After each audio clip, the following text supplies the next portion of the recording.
One of the greatest challenges in aquascaping is creating a sense of scale inside a small aquarium. In Nano Iwagumi Aquascape, every centimeter matters.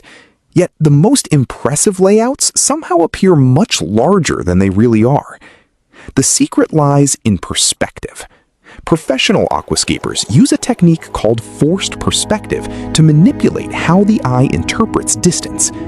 Larger Seiryu stones are placed in the foreground, while progressively smaller stones are positioned toward the back of the aquarium. This creates the illusion of a distant mountain range, even within a compact tank. Another powerful technique involves steep substrate gradients.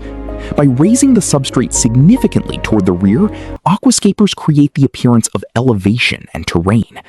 The eye naturally interprets this slope as greater distance. Shadows also play a critical role. Carefully positioned stones cast shadows that mimic valleys, cliffs, and natural geological formations. These shadow patterns add dimension and realism to the layout.